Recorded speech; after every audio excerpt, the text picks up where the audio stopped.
Clayton, just looking at Clemson's offense, what stands out about them? I know DJ is always kind of the focal point. They've been through a few running backs, but who else on there that do you really have to keep an eye on? One, the running back, Will Shipley, is doing a good job, 84, the tight end / receiver. They've always had running backs there at Clemson, me being an ACC, a former ACC guy, so they've always had running back skill position. Obviously the O-line over the years have always been a strength of the offense as well. Clayton, obviously they're different quarterbacks, but TJ Finley and DJ are, I guess, similar body types, similar, big-armed guys. I mean, how beneficial, if at all, is it that you're seeing guys that maybe have similar skill sets 2 weeks in a row? Is there anything that translates there? Yes, it does. Obviously, they're big stature guys who stand in the pocket, can make big throws and throws down the field. And, the corner, 45-yard corner route, 60-yard go ball. So our guys at practice understand they have to cover longer down the field. And also when you have an opportunity to sack them in the box and you have to finish those tackles, not like most 6'4", 225-pound quarterbacks. You're getting 6'4" plus 250, almost 260. Big leg kind of guys, so you got to do a great job of finishing those in the pocket. Clayton, last week it seemed like the defense as a whole in general seems like the new guys are making an impact. A lot of the returners are making an impact too, especially. What's that say about this staff and this team to where you're not only getting contributions from the established guys who have been there, but the guys you brought in through the portal, the guys you brought in this first recruiting class? What's it say about this staff and this defense? More importantly, I think it says a lot about just who we are as a football team that Coach Beamer's kind of put together, and just his mindset is cultivating down through the team. On defense, we talk about if one shine, we all shine. So let's all make plays. If he makes a play, let's all come together. And then now who's up next? So it was nice to see some redshirt 6-year guys making plays, and also some transfers who just been here for 6 months. Then also some freshmen who was here. It's good to see those guys out running around, make plays at home, and in a critical moment for the football team. So it was awesome. We just want to keep it going, and this week, next week as well. Going back to what you're talking about with trying to bring down those bigger quarterbacks, how challenging is it when y'all know that quarterbacks are kind of looked after by the referees, but you also know you got to finish the play? How challenging is that to kind of try to find that balance when you're coaching your guys and talking about that kind of stuff? That's a great question. That's something you can bring up. The thing is, even at practice, even when you get back there, you can't hit quarterbacks at practice. So guys who are embracing sacks, who have a chance to get sacks in games, that's really their first time sacking a quarterback. You can only sack quarterbacks in football games. You can't sack them at practice and unless it's even quarterbacks aren't live in scrimmages. So, and the fact that they're bigger, that makes it even harder. So you have to get used to just embracing those sacks. We got to find a way to replicate that throughout the off season, but that's all you have really. But it makes it very difficult. And then obviously the protection rules of them, you can't hit them in certain spots, and makes it hard. So you just got to continue.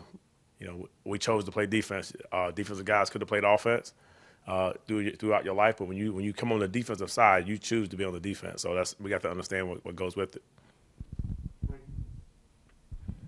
Clayton, over the last couple of weeks, we've seen Carlins Patel get more playing time. We've seen him make some big plays in the game against Auburn. What have you seen him do that has allowed him to grow since coming in since day one until now? You love CP, don't you? Just messing with you. Nah, I know, man. He's the good thing is, CP. He's when we recruited him, we saw what we saw in him was he was a cover guy that can get out on islands and just understand route concepts and understand breaking points of routes, and he does a great job of playing the ball whenever he's connected with the receiver. That's what I love the most about him. And he's a veteran. He's not going to panic, So, and he's now healthy. So he was, in the middle of the season, he was kind of gimpy. He had a little slight injury that was holding him out. I think he missed a game. But, when you have those soft tissues, you're not really healthy when you come back. So now he's feeling good. His body's feeling good, and I can see him making plays, and it's awesome. Clayton, talking about this defense, obviously you guys have made a lot of plays this year, but I think, again, just in the Auburn game, I think they had 3 chances to drive and go ahead, and y'all sort of held things down. I guess just what does that say about this defense as a whole and where you guys are at in the season? And I guess, when you walked in on day one, obviously you got a lot of transfers, new pieces, all that. I mean, where do you guys feel like you are from day one to now, and where have you seen the most growth?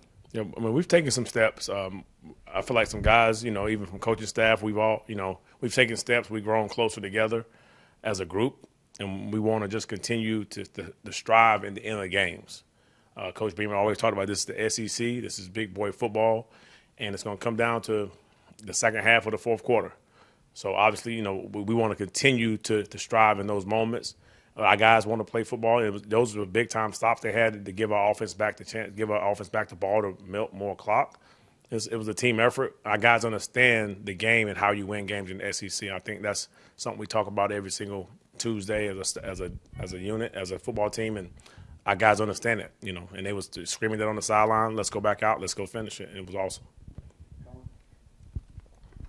Clayton 2-4. I think Mo Kaba got a bunch of playing time against Auburn. Obviously, probably because it's a more run-heavy offense. What did you see from him in that game, and what does he bring to this defense when he's on the field? What I saw from Mo Kaba was just a young player who was confident, a young player who has a presence, a physical presence. We felt him out there on the field. Obviously Auburn was a big offensive line, good running back, so we wanted to beef it up, and he was the perfect guy for the role, and he accepted his role, had to learn a new position basically for the week, and he went out and did a good job. Definitely want to see everyone continue to grow every single week. Kaba know he has things that we can work on. We all do, but he just got to continue taking in the little things and practicing well, and he's going to be a really good player. And you mentioned obviously DJ and Will Shipley and those guys. What is just the trick to slowing down an offense that seems to be kind of finding its groove right now in Clemson? Yep.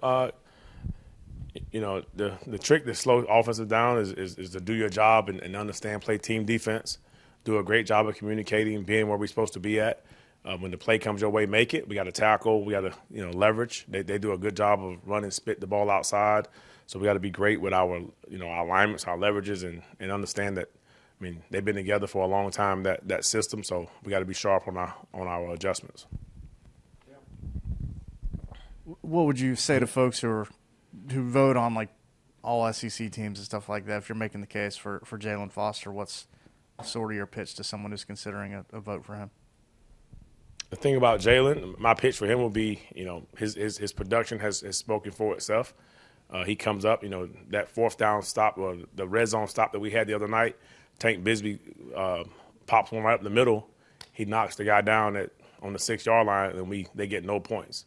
Like, a lot of his things cannot go unnoticed. He has 5 interceptions. He has a couple sacks, a couple of fumble recoveries. What more do we want from a safety on his last year? So, but to me, I think he's definitely one of those guys that should be on the all-conference football team.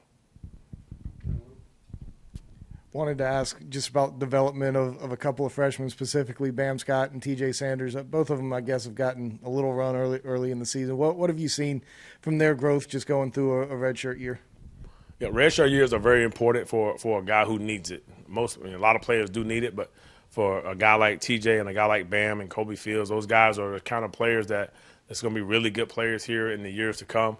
They have the talent, they have the mindset, and they have some good coaches that are trying to lead them and get them in the right spot. But I think those guys just continue taking the culture from Coach Beamer. Those guys are going to be fine, but I think redshirting is the most important thing you can do for a guy like Bam and TJ. But what I see is talent, size, and guys that can run and love football.